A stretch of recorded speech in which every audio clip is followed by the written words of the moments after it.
welcome to the live. How we doing today? I think a little bit better now. We're back. We are back. Manchester United is back once again. Are we overreacting? Absolutely, absolutely. But this is absolutely huge. Huge news. Just when you thought you were out, they pull me back in. How we doing, everybody? How you doing today? You like that? You like that? You like that? Because I like that. I am a happy man today. I am a happy man today. I didn't expect it to be this quickly. No lie about that. But thank you all for being here. It is a crazy time. Obviously, you saw the news coming out that Bryan MbeuuUUUUUUO has chosen Manchester United over the alternatives. I told you before, he turned down Arsenal. I told you before, he turned down other moves, that it was us and Newcastle. And as of this weekend, and as of yesterday, we were starting to feel good. James Petiers, they did believe, but God did. Exactly. Keegan, welcome. What a win, James. The amount of goals are crazy. Absolutely crazy. This is what I'm talking about. Tier 1, let's go. Thank you for the praise. Thank you for the support. Thank you for everything. I always try my best. And this was a tough one because it was like little by little. I did not expect it to be so quick. But as of yesterday, when I started to hear that they were feeling good about the talks, usually by then it's a done deal. It's just when it happens. You know what I mean? It's just when it happens. That's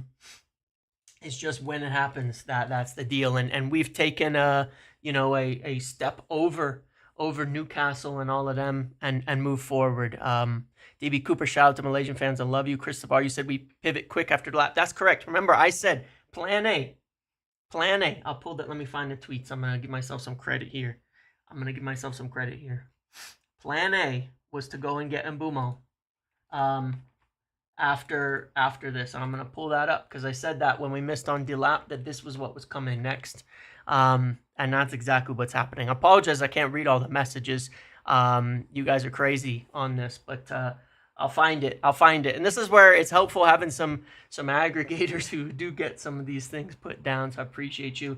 But this is what I said on May 29th. I believe that plan A would be to push for Bryan MbeuuUUUUO, try to convince him to join. This doesn't mean United's not still working on alternative strikers. And that is exactly what they've done. They've pushed for Bryan MbeuuUUUUO to convince him to get it done. In case you did miss it, here it is. Bryan MbeuuUUUUO decides he wants to join Manchester United, and Manchester United now expected to open talks with Brentford and bid to sign 25-year-old this summer. Likes of Arsenal, I told you, turn them down. Newcastle, they were in the lead probably a week and a half ago. Tottenham, all interested, but Cameroonian international favors Old Trafford if deal is agreed. It's likely going to cost us a good 55 million or something like that. But this is it. This is our money. This is what we've got. This is what we're spending. This is where we are. Jonathan Hammond, thank you for the gifted subs. I appreciate you. Tom, I missed your donation. James, think we move quickly on club to club talks now. Yeah, we'll be fine on the money. We've got the money for this, but this is like our limit. Jonathan, again, thank you as always for gifting the membership, gifting the subs, all of that. I really appreciate you. Always being here and always doing that. Some people tried to put it down, but this was happening. Ever since we got turned down by Delap, I was certain that this would be the one we would go for. Whether or not we would get him was still in question, but as of yesterday, I started feeling good. Man. I started feeling good on this. I was feeling a bit better. It went faster than I thought. There is no doubt about that. I thought it would be a while. Yeah, I mean, let's see, what were people saying? I mean, I don't know. People were saying things like, there's amazement at how slow and indecisive United are acting in the transfer window so far.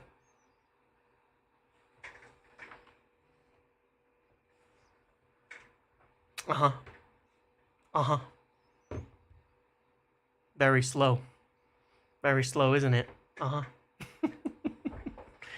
That's what I like to call slow. If that's what slow is, I'd like to know what fast looks like.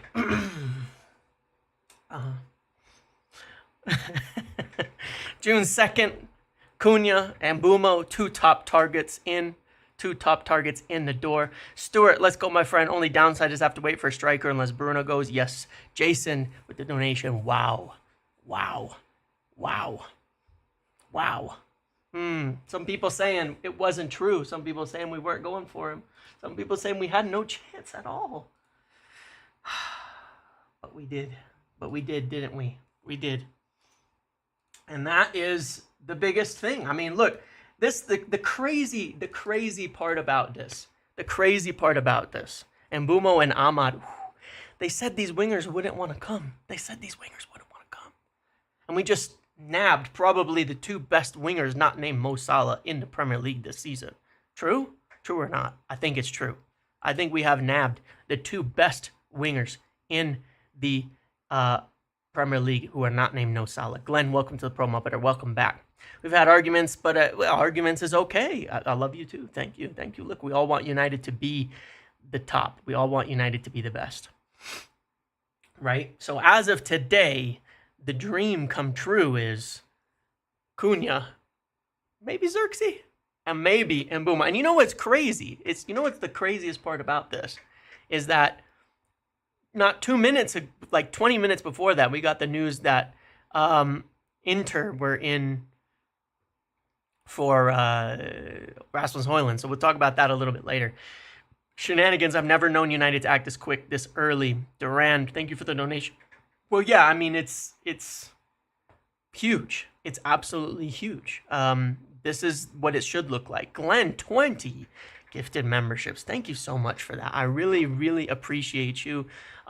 People were sad we missed out on Liam Delap for this. But look, this is what proper planning looks like. And again, thank you, Glenn, for the donation of memberships to the channel. But this is what proper planning looks like. This is a team, a recruitment team that is putting together not just plan A, but exactly what happens if we don't get that done, exactly what happens if that doesn't happen, and working through the scenarios. And that's what it looks like to have a competent team in place behind the scenes, working on everything that they need to work on.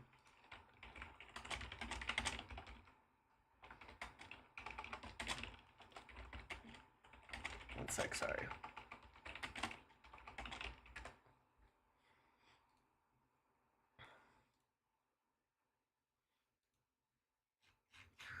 So, what is this? Sorry, I'm just looking at something. But yeah, anyway, big things. Focus will be on sales now, cash in before the next deal. Yes, Samix, yes, indeed. There's no doubt about that. We need more money. Ben, James, any truth in Šeško links? And if Bruno goes, is it possible we go for Wharton? I mean, look, probably not, but the sky is the limit. The sky's the limit. There's truth in the Šeško links, but with the competition with Arsenal, I mean, it's not so much the competition, but the cost. Because as we've seen, competition is meaningless when you're Manchester United. You know what I mean? Fani, welcome to the Pro Muppet. I don't think we'll go for Wharton this year, but then again, all that money. I wouldn't mind not buying a striker now, spend big on midfield and get a goalkeeper. Sure, true. Suvik, thank you for the donation. Main pen taker, Bruno's off to Saudi. Yeah, why not? Depends on the striker. Money Mouse, how's our pitch different now versus the Woody and Arnold era? It's not the wages. That's the difference. It's not the wages. It's about actually bringing United back from the brink. Who wants to build United back up? Schwan, okay, breathe. Are Mbeumo Cunha similar playing-wise? In some ways, sure. In some ways, we can talk about that in a sec. Dominic, JP sucking negative to Nancy. And Mbeumo, James, thank you. Fee for Højlund, and does it accelerate now? Højlund, we need 30+ million. I don't think we're going to be able to sell him, but I do think that we will be able to get a deal done for a loan or something like that. That's always been the expectation. While you're all flooding in here and we're talking, make sure to leave a like on this. I mean, this should be the biggest liked one in a while. It's the best news we've had in a while. So yeah, let's do that. Okay. Let's do that. Leave a like. It's been hard work. It's been hard work. It's been hard work, getting here. And I've tried to tell you, like, I've tried to update you on this one, like, on a really difficult basis because we haven't been doing bids. It's all been in talks with the players. And so I've been trying to give you the updates as I hear it, the feeling. You know what I mean? Like, whether it's getting closer, whether we think we convince them or not. And it's tight. It's hard to do this. But yeah, I really appreciate you guys having been following along on all those videos, because I know not all of the discussions that I've had and not all of the videos that we've been putting forward here have been like super definitive, like, but I'm not that guy, to be quite honest. I'm not that guy. That's where it gets to someone like Ornstein. When it's totally there, then it drops with people like that. And I'm trying to put in the work to fill the gaps in the silence, because otherwise you would hear nothing for weeks. You know what I mean? And that's what I'm trying to do, is fill those gaps to have you give an understanding of where things are going. Midfield or striker next. So that's a good question. Remember, we do want 3 forwards. It's always been the plan to get 3 forwards. But what this does for us is it makes me feel calm about the situation that we're in.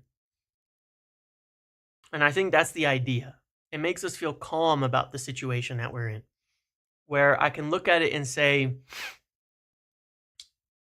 whatever we get now, we've probably solved one of the biggest issues in the whole team. Gonzalo Ramos, anyone? We could talk about him in a minute. Let me make a note here. Let me talk about Ramos. Hold on. Okay. These signings have to be a big selling point for further incomings too. And you're right, Tom. And that's one of the things about putting Cunha on so quickly, getting him in so quickly, is you look at players and say, look who wants to be a part of this team. Look who wants to be a part of this project. Look who wants to be here. Stuart, another 20 gifted memberships. I appreciate you so much, Stuart. Always being there. We were just talking a little earlier, so I really, really appreciate you so much. Thank you so much for doing that. I appreciate you guys. Appreciate you all and everybody who's here getting those memberships. And you look at it, and I think you'll remember very explicitly, that he turned Arsenal down. That I told you that wasn't going to go anywhere. I said that yesterday. So people are being convinced to join this team, this unit, this group, and saying,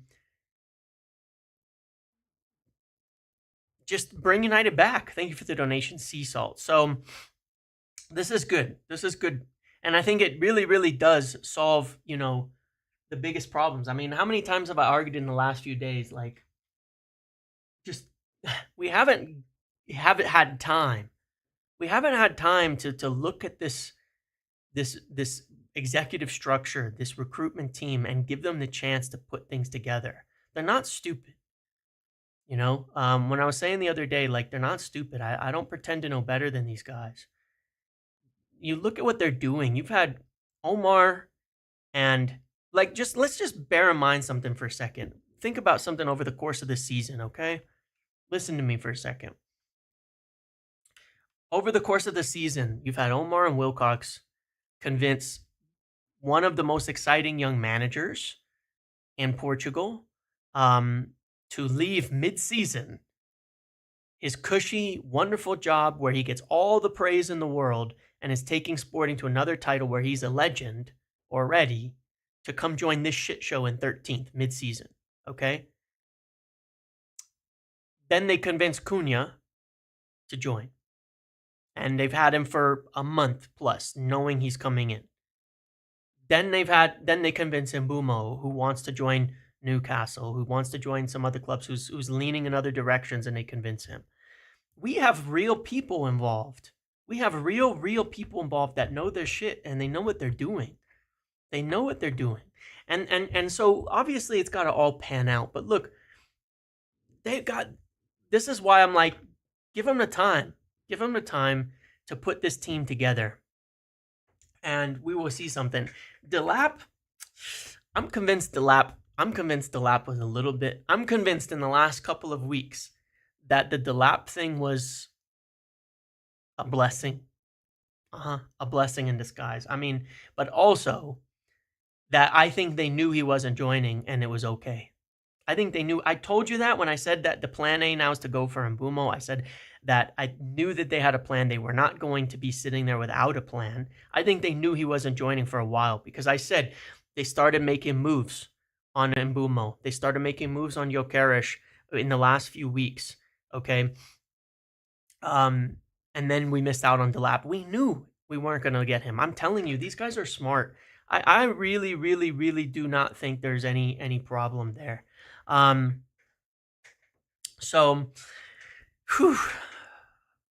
Cunha and Mbeumo was a great start. I mean, Cunha and Mbeumo is a great start. Cunha and Mbeumo is practically a summer, you know, all in one. You know, when you look at it, let me pull up some stats. Oh, shit. Let me get some stats on the screen here because now I want to look at this real quick. By the way, on this front, but you got to realize the caliber of player that we just signed. I mean, you really got to front the caliber of player that we've just brought in. All right, let's take a look at some things here. Manchester United finished the season in how many goals? 44 goals. Okay, we finished the season in 44 goals. Look at the top goal scorers in the league. Salah, Isak, Haaland, Wood. So these are three strikers, Brian and Mbeumo. Like I said, the second best goal-scoring winger in the league. Then another striker, then another striker, then another winger. We've signed the two best wingers, not named Mo Salah, in the league. The two best wingers in the league, not named Mo Salah, Manchester United, after being 15th. 35 goals between them. That is nearly the entire club worth of goals. The two best strike wingers in the league after Mo Salah, and they've come to United. And it's not even a debate. It's not even a debate. They're there, you know? And that is the absolute insanity. Saka last season, Saka was injured for quite a bit. So I'll give that caveat. We'll see. Maybe, you know, Saka's probably in that conversation. But he was injured for most of the year. So I'm saying in terms of last season performance, you know, that is what we're talking about. Satyajit, does this news mean we have the money for Mbeumo? Is that because of Bruno or Sancho deal getting done, or do we have the money for him already? Well, if you've noticed, some people have kind of upgraded our budget to like 120, 125. We've got 50. We could probably throw 50 at this. We're expecting a little bit of money coming in, and it's probably going to all balance out. So I think we can put our 50 to 60 before any of the huge sales that we're talking about. But yeah, man, I mean, you're talking about 48 goal contributions between the two compared to, I think, our two wingers right now. I mean, I don't know if you'd even consider the winger, but even if you include Bruno in that, you know, we are doubling our output. During Woodward's time, players came because of inflated contracts, but we know it's not possible. Correct. This is pull. This is real pull.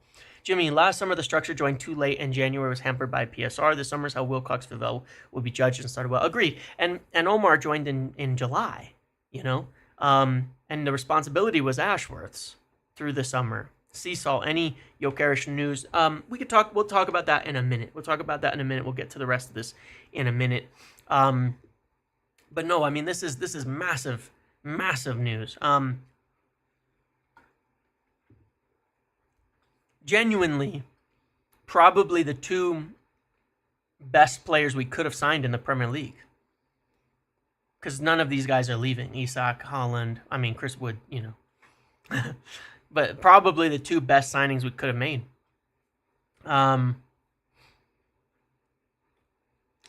Mikolaj, if Bruno stays, we could use the Xerxes like Liverpool was using Firmino with Salah and Mane, for sure. Well, either way, you know, whether we get a striker or not, you know, that's possible. But look, this is the project. This is where we're going. This is where we're going. Let me just pull something up here because, you know, the idea here is that, you know, it's a unit. And we were speaking the other day about how you could play this out. And I'm like, this works for me, man. You know, this works for me. If you stick Cunha in here, I mean, just look at this, man. You stick Cunha and you stick Mbeumo in here. and suddenly you're like, suddenly you're flying. Like, I don't even care. I don't even care, man. Because look at the burden that they take off of the striker. Look at the burden that they pull in terms of goals and all of that. You throw Xerxes in here, and I think you're absolutely going insane. Like you say, we don't score enough goals, and then you look at this and you go, I can see the goals, man. I can see the goals. I can see it. You know, I can see where the goals are coming from now. I can see why they're so good. They make Oiland score 5. Yeah, you know, but it's like, sure, you know, you could replace if Bruno stays. That, you know, you have other options too, right? You know, you can run this as a team. You can do all that kind of stuff. You really can. You really can. But the quality in those teams is absolutely insane. Xerxes will start to score, not a lot, but I bet, like I'm saying this, I would put a bet on this right now. All right, depending if we buy a striker or not, mind you. If you put Xerxes in here and he ends up being, if it happens that he is our starting number 9 next season, I will pick somebody at random and give a kid away if he doesn't bag a minimum of 10 goals, because I really, really think he will. I really, really think he will. With players around him, he was starting to find his form. He was starting to find his place in the team, in my opinion. I think he'll score 10 goals. I think he'll score 10 goals as a minimum. Not a ton, but you're going to get 15 from other players and, you know, from out wide and all of that. But he's going to get goals. He was really starting to find it. You look at like those Europa League games. He was starting to find his footing. He was starting to find the goals, starting to find the net before his injury, and I think he will. Give away my kid?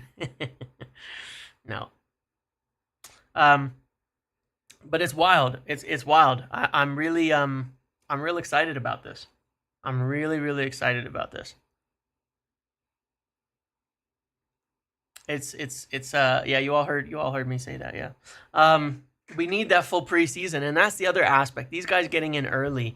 Imagine they're getting a month and a half, 2 months of this, of playing together. Shiva, thank you for the donation. A month, 2 months of this, you know, playing together, working together, doing everything. But this isn't necessarily it. We're not done in the market. We are early. This is a lineup builder. This is what I'm looking at here. The stats one is understat. We're not done, but this is where we get our players in early and say, good. You know, how many times did I tell you goals, goals, goals, goals, goals? That was always the thing. Goals, goals, goals, goals, goals. So yeah. You know, goals was the answer, goals was the problem, goals was the question, and now, you know, we're getting a solution to that. And that's what they wanted to solve first thing in the market, you know, was goals. I mean, overall, it is a massive, massive addition to the, you know, to where the team was at. So it's big. It's big. I mean, I am very, very excited about this. More than I can explain, because I got, it's so tiring, man. It's been so tiring this season watching these forwards, you know, come into here. 60 million was the rumored price. 60 million pounds was the rumored price. Is 50 million I heard, but 60 million is the rumored price. I think it'll be about 55 in the end. I think we'll have to pay 55 in the end to get Mbeumo. It might be 50 plus some add-ons to get it done.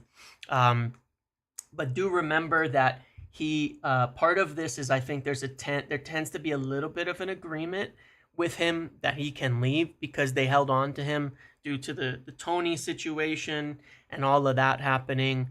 You know, he's got a year plus 1 option left. This is the last chance to kind of to kind of cash in on him, and I think that's what it'll cost. I think that's what it'll cost in general. So, yeah, I mean, people were upset we were missing out on Turkey. You can find articles, by the way, and I want to do a big, huge credit to one reporter on this, by the way, which is Mike McGrath at the Telegraph, who reported this at the beginning of May that we would probably be looking to make this kind of move. And some of the things that were in there were things that I followed up on myself because of that article. And asked some questions to people that I spoke to in the recent times, especially when it looked like we were missing out on Delap, that made me feel very strongly like this was plan A, and that they had been prepared for this, and that they did know that, that this wasn't going to happen, and that they were going to move forward like with this. But yeah, I mean, it's a big advancement here. And yeah, better than Turkey. Better than Turkey. Better than Turkey. But the other thing I want to say about Mbeumo numbers-wise, what makes me feel very good about him, is that I know he's had a big step up this season. But it's also in part because he's become kind of more the main man since since Tony left, and of course he needs more. He's finishing at a crazy rate. I mean, part of that is because of penalties and stuff too, right? Scoring all your pens will help with that. But regardless, there's also the chance created aspect of this, of what he brings, and I think that what kind of goes under the radar. Hold on 1 second. Here is that these are not players who are just like they just one and dones. They don't just do one thing. These are guys who create a lot of chances. I mean, when you look at this overall, got Bruno up here making chances, and then, oh, you guys can't see the number. Sorry, hold on, let me minimize it. There you go. 91, but you go down, Brian Mbeumo, 70 chances. It's not like he's not creative. It's not like he's not working. He is moving. He's moving. He's creating chances. So it's not just the goals. You're getting players who are bringing, a lot more to the table. And then you go to Cunha as well, and he's down at here at 57. You gotta go like.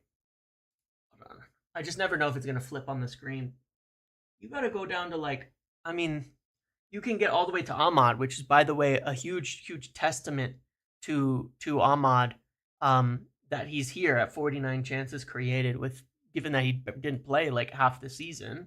But he's not even, a lot of those were from wing back. You've got to go to you're all the way down here at 58th in the league, with less than half, basically, what these guys are doing, or close to half, to get to our forward, who's our starting winger there, and is not also adding a lot of goals. This is make no mistake, like these are not small things. You know what I mean? Mbeumo is 4th in the league for expected assists, ahead of Bruno. Like these are serious footballers that are doing amazing shit, not just scoring goals. Only 2nd June, and we've already fixed 2/3 of our biggest issues from last year. Ineos bagging Amram early in the window. Let's fucking go. Agreed. Football heritage, Cunha and Mbeumo is insanity. I mean, this is what it takes, man. Next season, I'm not saying this. I'm not saying we stop here, but I am saying if you replayed this season with Mbeumo and Cunha, we probably win Europa League, and we probably finish in the top 8, because it is that big a deal. It is that big a deal. Fernandes and Mbeumo and Cunha in the top 10 of shot creating actions in the Premier League, by the way, via Football Reference. Yeah, you can go through all the stats. If you totaled our forwards now, you instantly got maybe top 3 forward line with the two of them because they are the two best wingers in the league. I mean, behind Salah, it's like it's actually mind blowing. I cannot believe we've done this. But yes, you can also see what you want from the 10s now. Both of them are so good at carrying the ball out of pressure. Here, I wanna show you something. I linked this a while ago. I'm gonna try to find it again. But it was like a little comp of Brian and Mbeumo playing against Manchester City. And I specifically retweeted it because sometimes it's hard to find a like examples of exactly how you want the 10 to play in where it's not like just a comp of goals and stuff like that. You know what I mean? Let me see if I can find this again. And it wasn't like a goals comp, it wasn't anything like that. It was just all his actions.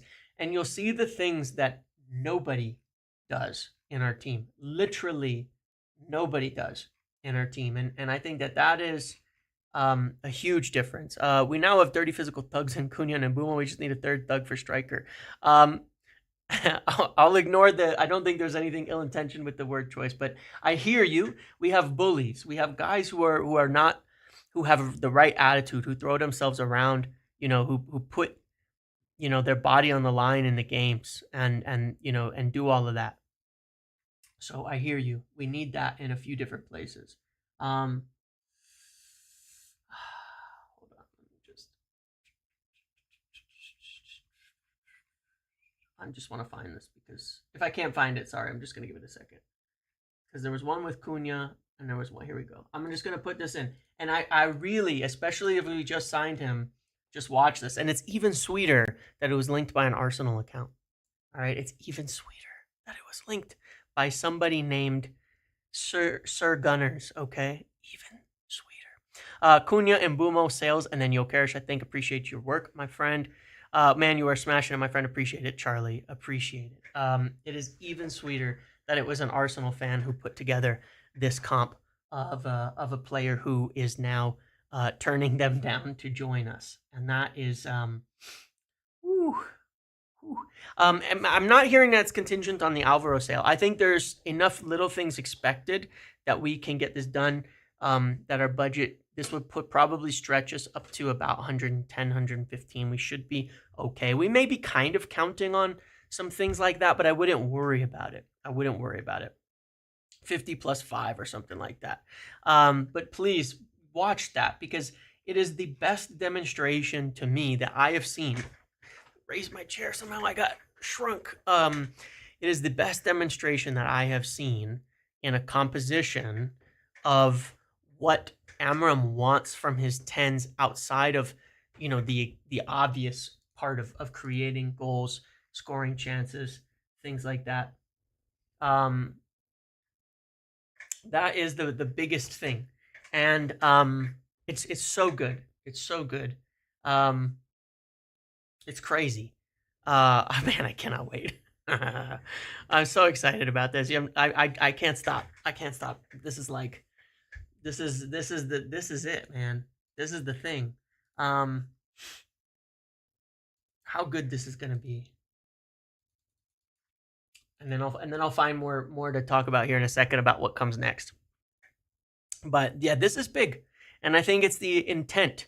It's the intent that it shows more than anything. Can I retweet this? Yeah, but I linked it. I linked it in the chat.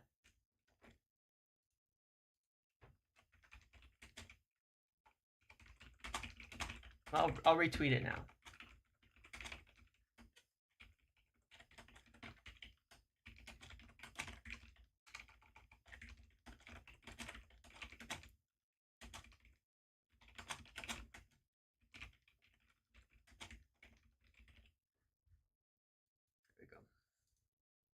LFE, welcome to the promo. Thank you for the membership. So, yeah, the question becomes now, where do we go from here? What do we do next? Sorry, let me pull up one more thing that I just wanted to show on this as well. On Mbeumo, I was mentioning too, if you look at him positionally, because he is, you know, he's a winger. Halftime Oranges, you mean the self-proclaimed best club of the Champions League last season is less pulled than 15th place Manchester United? Lego headed in shambles. Yep. Because if you look at Mbeumo, I did point this out recently, even though he's a wide player, if you kind of look at where he tends to move and operate, he is more flexible in moving into these 10s positions, right? Like if you see how he's got this big, like, you know, the heat map kind of pulls, you can see it, and you can see it when you watch him that he moves into the narrow areas a bit better. Like, for example, if you compare it to Ahmad, who I think more naturally plays as a wingback, you can see it's very different in terms of cutting in from the side rather than moving into these areas. So, you know, he's flexible, but he is very much, even though he's more wide than like maybe Cunha is on average. Let's take a look at that on the other side. He's not necessarily a touchline, you know, winger. I mean, Cunha, you can see, is much more balanced in terms of being all over the place, but Mbeumo is like that. Black Chester United to send us back to the top. Hey, I'm here for these players. Can you do player highlights of PL matches on Big Up? That it doesn't go back very far, but we can.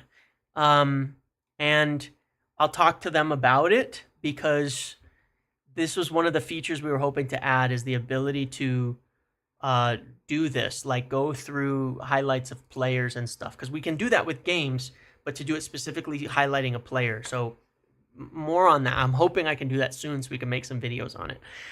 Simix, I think Bruno is maybe waiting to see who we sign this week to decide. He may not want to leave now. RA wants him to stay and team is progressing.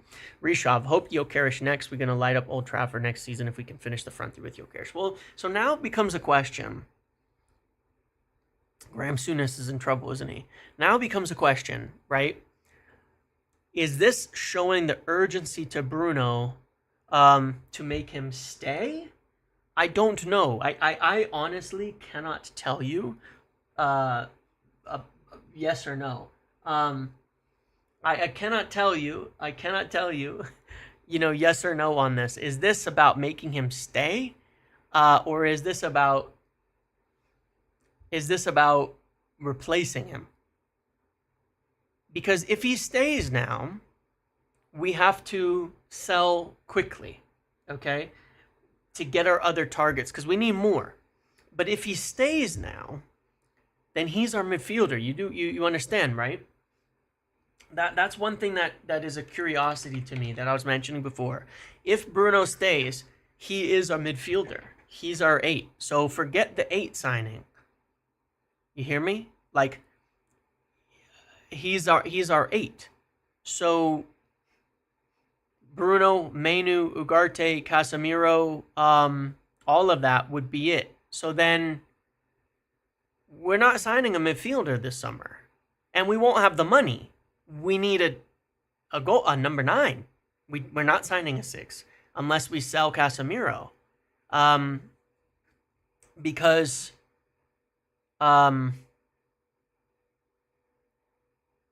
we have multiple. We have Collier, we have Kone, we have Casemiro, we have Ugarte, we have Menu. We have too many in there to sign another player on top for one game a week. So unless we sell one of them, we're not going anywhere. But we do want a 9, right? We still need a striker. Højlund leaving. All we have is Xerxes and Cheeto. Ideally, we still get one more striker in there, and we'll have to sell in order to do that. So, I mean, I think either way we want a striker, right? But if we were to, oh my God, you know, I made a little chart, by the way. Bruno doesn't fit as an 8. That would be a huge mistake. Maybe I don't know. I made a little bit of a chart. Eriksen has left, yes, but we've replaced Bruno in the front line. We've replaced Bruno in the front line. You know, we have replaced him in the front line to a large degree. Like, I don't think we're going to spend this kind of money. I understand that these guys can play in different positions, but I don't think we're going to spend this type of money to just move a player out of their best position and out of their best traits, you know, from Cunha and Mbeumo. I don't think we're going to solve that. I made this really, really cool graphic. Hold on. And then I'll get back to these charts. Hold on a second. Let's see if this works. I made this really, really fancy graphic to kind of explain Don't worry so much about the specific names. But what I was trying to point out is that, look, this is the way our transfers work, okay? We have our current budget limit, which is here. What whatever money we raise doesn't really change our plans necessarily. We just move further through our plans. Yes, graphic design is my passion. It's beautiful. We just move further through our plans, okay? So our budget is done with MBEUUUUUUUUUO. It's a squished arrow. I know it's the best. Our budget's done. Now whatever we sell is going to add to what we can get. I already considered Cunha to be done. Whatever we sell is going to add to our to our budget, okay? To add to where we want to go and move through the plan. The only question here is that some of the priorities may flip a little, just like the timing of them might switch a little if Bruno is staying and we get MBEUUUUUUO and we get a striker, okay? Because then you don't have, you probably shifting Ederson or an 8 to never, or just swapping them with another player. That's the only thing that could potentially change. But yeah, more money now means very likely a striker because we wanted 3 forwards. And then, unless we decide not to get a striker and we just can't do it. So, you know, there's some things up in the air, but the point is that the general plan, hold on, let me hide this. The general plan is the same. The general plan is going to be the same, really, you know, no matter what we do here. Let's compare to our present. You love to see it. You love to see these players doing similar things. I don't need to put that on. Nishmak, I hate to say it, but the best thing we can do is sell Bruno and rebuild the midfield. Yes, we now have a scary attack, but the squad lacks balance. Jason, let's all chip in for a better graphic design program.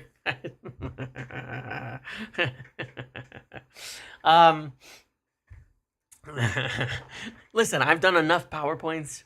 I just like my graphics to be simple and understandable. Okay, but no, look. The point is essentially, you know, salient. Let's look at our team real quick, and then we can discuss some other things. Right now, and I'll even put the backups in, and I'll remove. I won't have anybody in who's like for sure leaving. Like Garnacho's gone. You know what I mean? And then Højlund we know is gone or leaving. We'll talk about him in a second. Who's our backup right 10? I mean, it could be Ahmad, it could be Bruno, it could be Mainu. We can put Mainu in a couple spots. Let's consider that we could play Ahmad here and we can play Bruno here. Okay.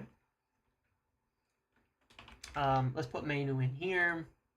Like, this is the team as of today of what we have in the squad that are staying. Give me one sec, okay?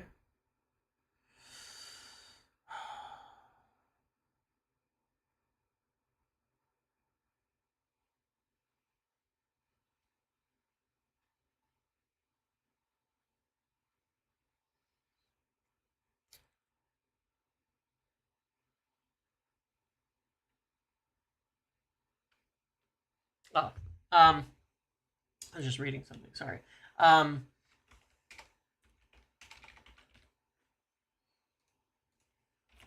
Like, I'm just gonna finish this out, and then we can see where we can kind of discuss how we go through this next. Diego, what comes next after this? Okay. If something comes out, please tell me if there's anything unique or new, okay, that we don't know. Please tell me. If other people are confirming the MBEUUUUUUUO thing, that's not particularly notable. But if there's something different, please do let me know. Oh my god, having to go to the fucking Daily Mail is killing me. And I'll discuss it. Oh, it's about Inter, huh? Oh no. It's about Brentford, yeah. Okay. Yeah. All right. Same story. Same story. Look, it's good. That's fine. Same story. Yeah, maybe Amos in there too. I just can't put 3 players. Okay, I just can't put 3 players in there. But you know, here's what I'll do to make this a little bit better. I'll type because we have 1 game a week. Okay, we have 1 game a week. So like, this is all like okay. All right. Let me go heaven. Ooh, heaven is a place. All right. Lissandro's kind of injured at the moment, so we're gonna stick Yoro in there. But we're gonna say Yoro, Lissandro. We're gonna go with Maguire and Delict.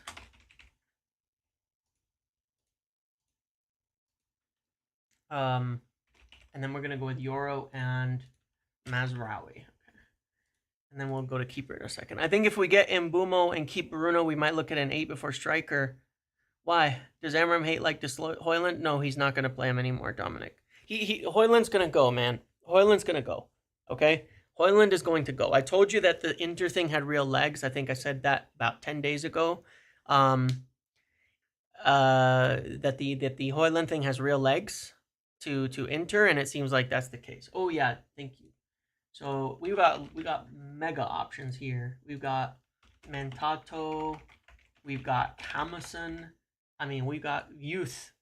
And remember, he wants to be able to use those youth like that as the deeper parts of the team, like to get them in here at some point during the season. So now I look at this and I go,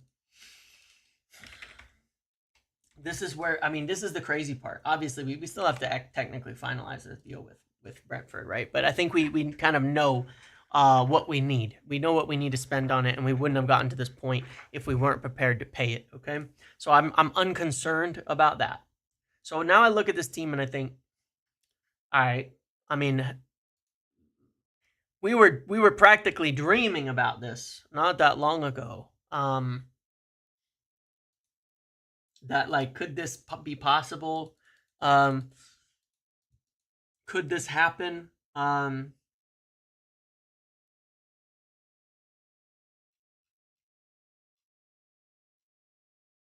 now it is like that. We have these players in here. And the reason I didn't link Shaw is that I don't know. I think Shaw will be gone if that's the case. Obviously, we can't be done now. We can't be done now. There's no doubt about that. We cannot be done now. I definitely said no chance on Mbeumo. Quite the opposite. We can't be done with just this. We have to fix a few things. Okay, we still have to do a few things, but we know that we need a keeper, right? We know that we need a keeper. So let's separate that out. All right.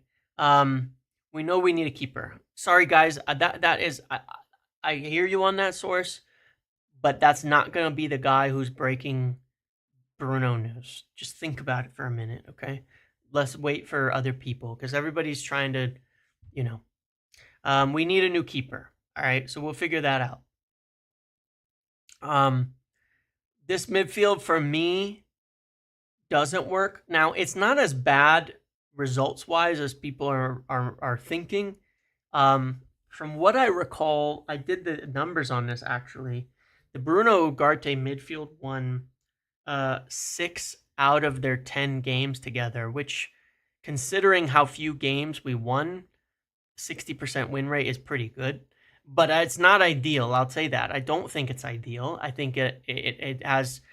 It's just not the right pairing for me. It's I don't particularly like Bruno in the midfield anyway. But regardless, you know, it is what it is. At least you do get a ball player. Yeah, in the Premier League they won 4, and considering how few Premier League games we won, that's not actually that bad. Considering everything, right? It was actually had a slightly better win rate than Casemiro and Ugarte, but a better win rate in the Premier League than Casemiro and Ugarte. So it worked a little bit better. It worked a little bit better than expected. We would certainly win a lot of games. still, because we can score some. I mean, the amount of goals in this team is pretty wild, but I would definitely see it a little bit like I would see it a little bit like I always, man, how many times am I going to use the Liverpool example? When Liverpool were getting going with Klopp, there was a point where they were scoring goals like mad, and then they were conceding goals still like crazy. So if you were playing against a team that sits deep, this is probably fine, just getting a lot of forwards on. But physically, it probably gets undone a bit. The one caveat to that, and advantage to that, no, we do not need midfielders threading the lines to Cunha. Nope. I'm telling you, go watch that. That's why I don't think Bruno's even the right person. Go watch that thing I retweeted, okay? The midfielders are dropping in. I mean, these 10s are dropping in as midfielders and picking the ball up from the center backs, not from the midfielders for the most part. So the primary means of buildup is coming through the center backs and the goalkeeper and to the in here into the wide players, not from here to there, because there's not enough men. This is just how the buildup works. They need to drop in and pick it up and turn and dribble. But regardless, it's not the right midfield for the long term. I have no doubt in my mind about that. I'd be shocked if it worked that well. But the rest of the team would be quite strong. So, you know, we certainly need, I would say we still need a striker, and we still need, to figure out the midfielder, and we still need a goalkeeper. What comes next is probably the striker. It's probably the striker. In order to sell, in order to do that, though, now we have to sell. So then the question becomes, is it Bruno or is it Rashford, Sancho, Garnacho that make it us able to afford that next position? If it's Bruno, it makes enough money for us to sign a striker and a midfielder. And that would probably be what's next. So we do have to wait. We do have to wait for Bruno's decision on this. We just do. No, I'm not changed my mind, Martin, on that. On Casemiro, Ugarte, and Bruno needs to be in 10. I still think Bruno should be in the 10. But now, how can he? How can he be in the 10? Mbeumo plays every minute. Every single minute. Cunha plays an enormous amount. These are starters. You're paying 50, 60 million for them. He can't be the 10. So this has changed. Immediately, us pushing on this changes things dramatically. He can be the 10 if Mbeumo's a 9. I hear that, but that doesn't make any sense to me. I don't think we're going to buy Mbeumo for 55 million and then say, oh, by the way, go play at striker. I hear the shouts for things like that, but then what, we would have just bought a striker. Like, this is not a false 9. I'm sorry to say. Like,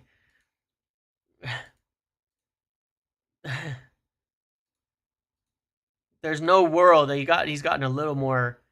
There's just, look, he's not a striker, okay, and he's not very tall. He's quite small too, which is fine. It's acceptable. But I sincerely doubt, because again, let's just bear in mind one thing. We were looking at Delap and Mbeumo. We wanted a striker and a 10. Either way, we wanted a striker and a 10. Okay? We wanted a striker and 2 10s, excuse me. But after Cunha, we wanted a striker and a 10. So I don't see it. I don't see it, my dudes. I don't see it. I think he's an 8. I mean, if we look at the math on this, Mbeumo played center forward, according to the stats, 6 times last season. That's 6 out of 42 games or something like that. If you go the season before, he played at striker like 9 times maybe. 7, and that's depends on the system and things too. So no, I don't think that we're spending this much money to move players out of position, especially when we want a striker badly.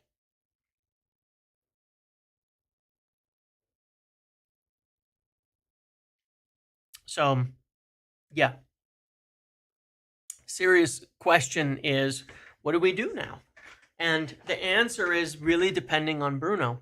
If Bruno stays, then I think we sell and spend the money on a striker. If Bruno is staying, then I believe we go and spend the money on a striker immediately. If Bruno leaves, I think we spend the money on a striker, but then we also get a midfielder. So either way, it should be a striker next, based on how we've planned things, right? Based on the way that we've been going, the striker should be next, because again, the plan was 10 striker 10. Have we hired Suge Knight to recruit players? Maybe. The only thing that does make me question is that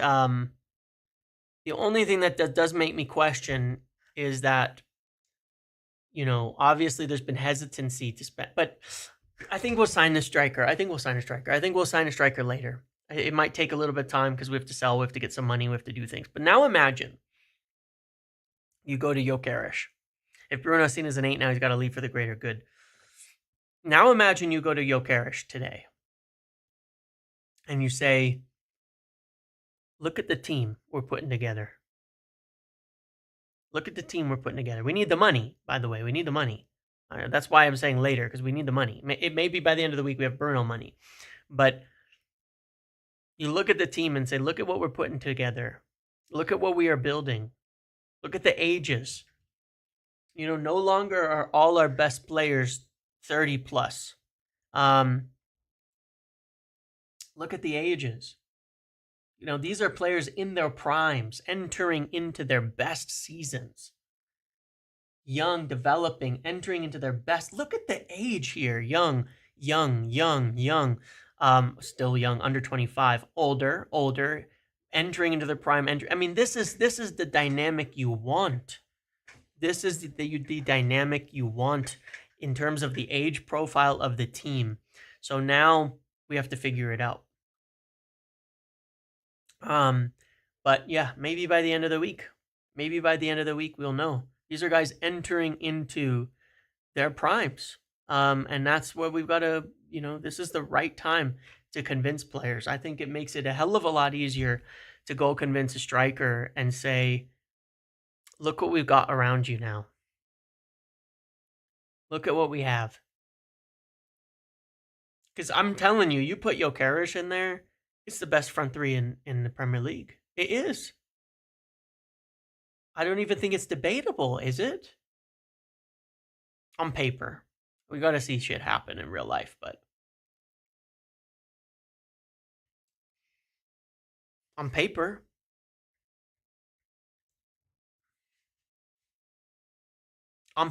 it's the best front three in the league.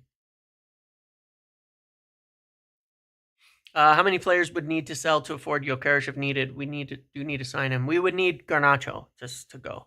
Or we would need Madueke. Get out of here. Ekitike is not even close to Gyökeres as of yet. He hasn't done anything, and he hasn't kicked the ball. And Madueke is fucking... That's not even a front three, to be quite honest. But anyway, Madueke, get out of here, Hamza. You got terrible opinions.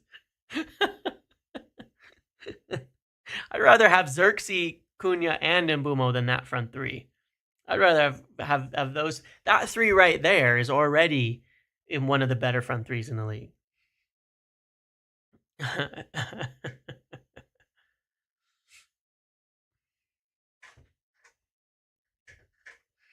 Now I'm wondering though, remember yesterday, do you guys remember yesterday I was saying I have this feeling about Gyökeres? Just this feeling in my bones, man.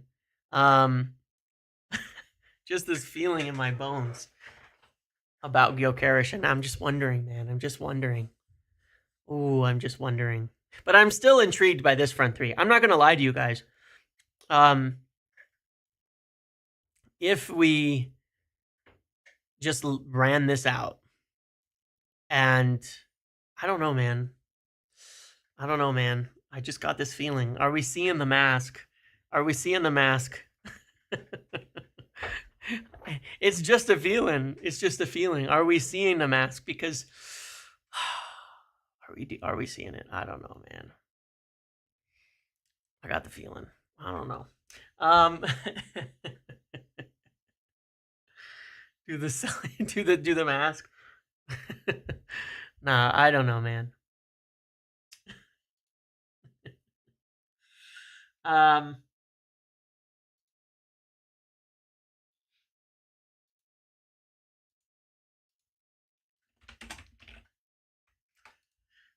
But yeah, let's be real. The next question is Bruno. Everything is now down to Bruno, okay? Because we have to sell to buy now. We have to sell to buy. We are sell to buy in this window with the money tied up towards Bryan Mbeumo. We are sell to buy. So it really comes down to Bruno now. If Bruno is staying, then I believe we will target with our sales, we'll target a striker and a goalkeeper. And if Bruno leaves, then we'll target these two positions. So let's say Bruno stays and we make something crazy happen and we go out and we get a striker. Oh man, that's a team. That's a team. When you just think about the amount of goals in this team, oh my God, the amount of offensive talent, even with Bruno there, the amount of offensive talent that this has. Imagine this against a low block. Like, look, I got my concerns. I got my concerns with the midfield and the balance and all that. But just imagine this against a low block. Just imagine this against a team that's trying to defend. Just imagine this. This is your attack against a team that's trying to defend. Just imagine.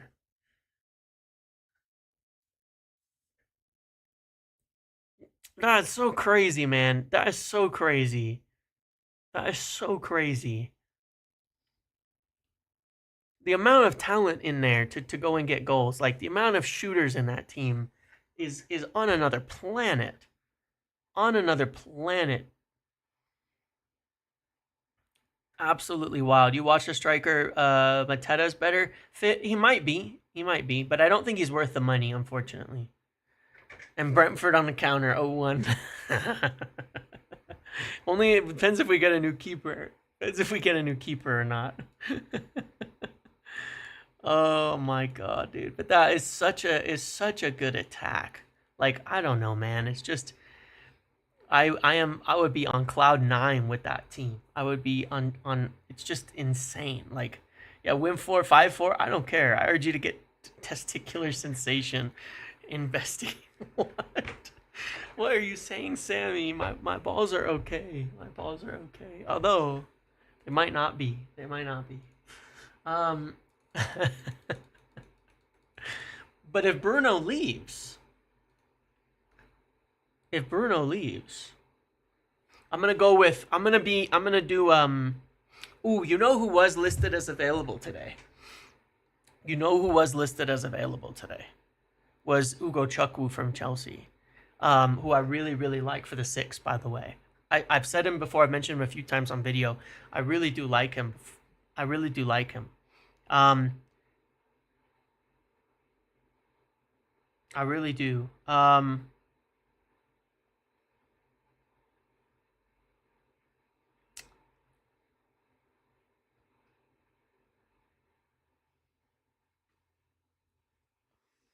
And then there's somebody else that Academy Scoop is posting about that I really think is cool. A good young player from France, and that's Buadi.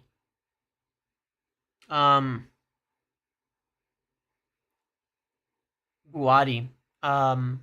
That's another good young player from Lille, right? or Leon. I can't remember, but Buati would be really really good. Yeah, he would be really really good. Um, as another midfielder option to bring in.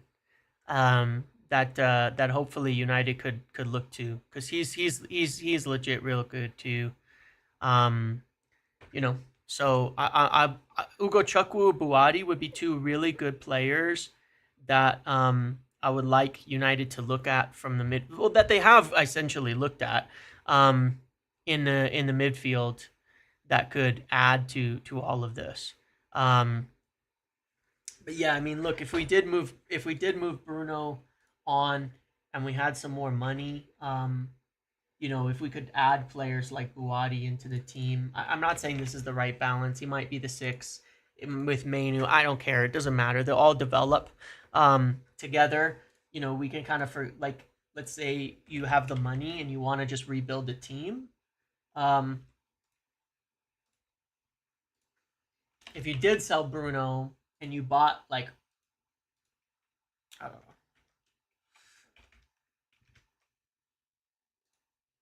something like that would be pretty cool. Alternatively, obviously, maybe you don't buy one of Ugo Chukwu or Buati and you go for Ederson, like has been discussed. Then I think that's looking good. And I think that's looking good. So there's a lot of things we could do to rebuild this team. There's a lot we could do to fix up the midfield, things like that. Maybe you can go and get a couple. Wrong Ederson. I always get that wrong. Maybe you can go get a few different players coming in and have different dynamics with all of that. You get Buati or Ugo Chukwu as another 6 and Ederson. Things like that would work. That would be cool. Yeah, Ederson's linked to Liverpool and City. But yeah, so that would be good. I guess we'll see. But I like it. I like the idea. So we'll just have to wait.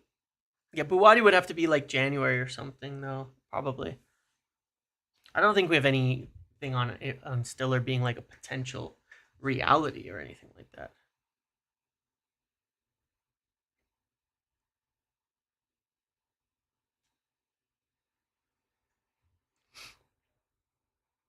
I'm sure there's other options, but I still really like this team, by the way. I still really like this team. If we end up moving forward, then I think you could go to. Then I think you could definitely go to, next summer.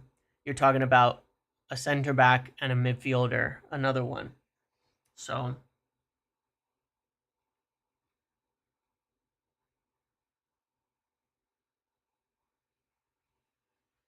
yeah, I don't know, man. It's crazy. It's crazy times. Obviously, Adam Wharton would be like another dream signing in there, but so expensive, man. So expensive. I just don't think he's even remotely attainable from Palace. This when you think about the fact that they've also got when you think about the fact that they've also got like Europe, like they might be willing to sell some and still ask for a lot of money, but no way would they also be willing to sell Adam Wharton for what 100 million plus. Like I just don't think we even want to spend that kind of money on a player right now. But look, Braithwaite is an interesting one. Braithwaite's an interesting one because for later, I know you're asking about that because obviously United wanted to bid 50 plus million for him before, but I don't think we're needing. I don't think we're going to be doing anything big on a center back this summer. We don't have to spend every cent. Like if we were to sell Bruno and all our money, we can save some of that for January for next year so we can get other things, so we can get other signings. So we have the space to do business in the future without being super tight, So like we sell 200 million worth of players if Bruno were to leave, and then we sign a striker and we sign a midfielder. Well, then we would still have money available. Then next summer, we have this. That means we have profit. That means our PSR position next summer is clear. No matter where we finish, next summer we can spend. So that could mean we can build on that and say, okay, now we go for a center back. Now we go for this. If we needed some, imagine in January, things go well, and we actually have money available. Things go well. Let's just hope for a moment. Things actually go well. We're like 6th, and we're thinking, hey, if we could get another player in, we could go forward to maybe push into top 4, maybe push into top 5, maybe push into Champions League, maybe win something, actually have the money to make that kind of move. You know what I mean? In January to help us, propel us up the table a little bit. We've not been able to do that for a long time. So having that ability to, for the space, having that ability for the space is going to be a big deal. So that's huge. That's huge to me. It's so big. I just having that, and I really just don't want to get like, I don't want us to always, we don't always need to be tight on money every single summer. Like, look at City, man. When they need to now, it would be good for us to get back to that state where we can just go get the best players we need at the right time. We don't have to spend every cent on a transfer right now. We just don't. We can save it. But look, we're going to be waiting now on I mean, not saying we're not going to be talking to people, but we are sell to buy after this Mbeumo thing. Obviously, I think we're going to be approaching in Brentford in the meantime in order to get the deal done for Mbeumo. Of course, we're going to have to do that still. But we'll know kind of what it costs and be willing to do it, similar to Cunha.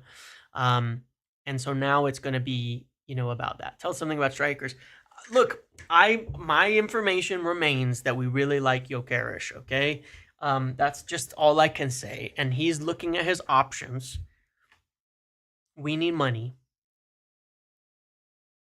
I don't think that like we're in a rush on the strikers now, because I don't think Gyökeres is going to go anywhere else anytime soon. Okay, I don't think he's going to go anywhere else anytime soon. And I don't think he's turned us down. So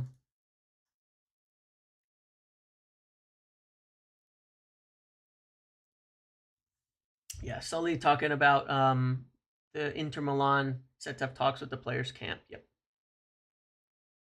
Cool.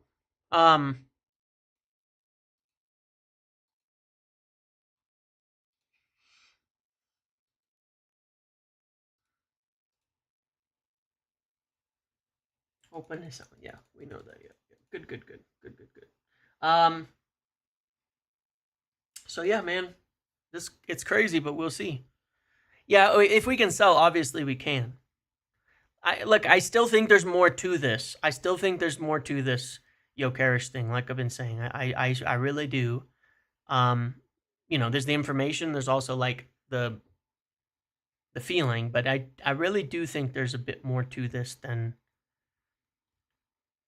because we can't not get a striker. I really don't think we can not get a striker. And I don't think they're prepared. I don't think they want to not get a striker. And I don't think that Liam Delap was their only option. You know what I mean?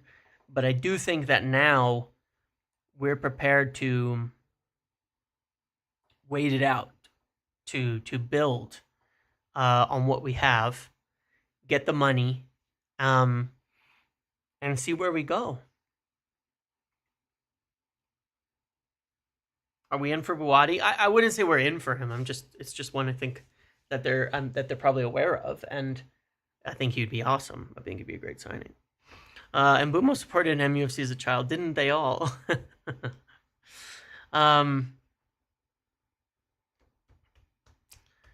Is 35 million enough for a Højlund sale? Yeah, that would be enough. I think we'd need a bit over 30 to make it make sense.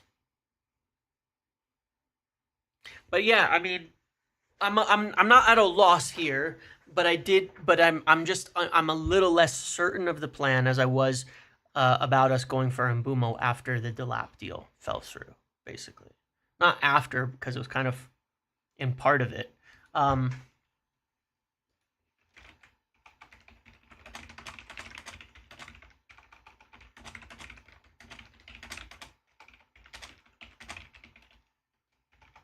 on 1 second.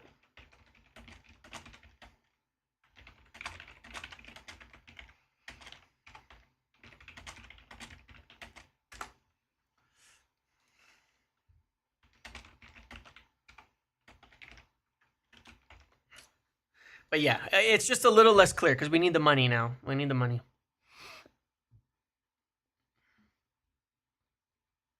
DMing the mask guy. Oh, man. I'm not saying it's a free hit now, but it feels pretty good, guys, doesn't it? It feels a little bit like a free hit. It feels a little bit like it's all just calm now, man. I mean, it's calm.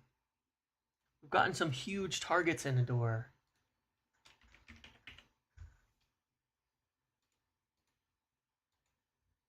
It's just, it's so good. Like, these are such big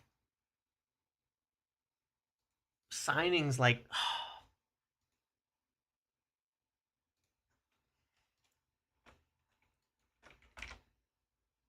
it's just, it's crazy. And so early. It's fucking June. What am I gonna do all summer? What am I gonna do all summer? FedEx truck went fast. Thank you. What am I gonna do all summer? I mean, look, I'll keep doing what I do, obviously, because some of these things aren't gonna be quick. Some of these things are gonna move slowly, and all of that. But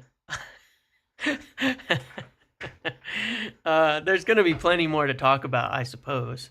But I guess we'll be doing it with a smile. You know, we'll be feeling good. We'll be feeling good instead of like, you know what I mean, like. Instead of stressing. Go bald when MBEUUUUUUUUUUO is announced. I do want to make you guys a deal.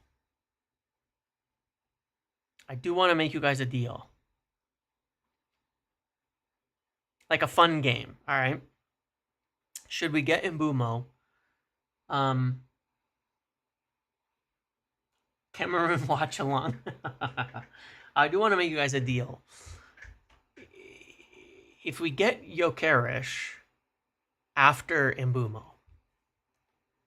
no, I'm not shaving my head. I'm telling you, I cannot shave my head. All right, I'm way too pale for that. Okay, and I'm you know, bald people. Wait, no, white bald people out. Maybe Man Rays. Welcome to the Pro Muppet. Well, Alfred, wait until we actually sign him. Wait till we actually agree a deal, Alfred. Wait till we actually agree a deal. But I appreciate you remembering. Shave, that's easy. I mean, that takes 2 seconds. The next day, it'll look. This you got to realize I shave like almost every day. I have a patchy. I have like a patchy thing and all of that. But if I shave this, it'll look like this in a day, maybe 2. Like, it doesn't do much when I shave. I'm not gonna shave my head. Maybe I'll use like maybe hair dye or something. Maybe I'll dye it. I'm not shaving my eyebrows. Get out of here. Maybe dye. Dyeing would be good. I could do dye. I could do green and red for sporting, for the sporting connection for us. Green and red, maybe something like that. Something like that. I'll dye my hair. All right. I will dye my hair. Okay. I will dye my hair for a day or for a week. I'll use temporary dye, but I will dye my hair. I will dye my hair red like Murata if we get Yokerish, okay? I will. That's what we'll do. I will dye my hair. I've agreed. Handshake. I will dye my hair. I will dye my hair red. If we get Yokerish after MBEUUUUUUO. I can do the facial hair too. I'll just put the dye on there. Okay, you got a deal. I'm not getting an Agarte tattoo.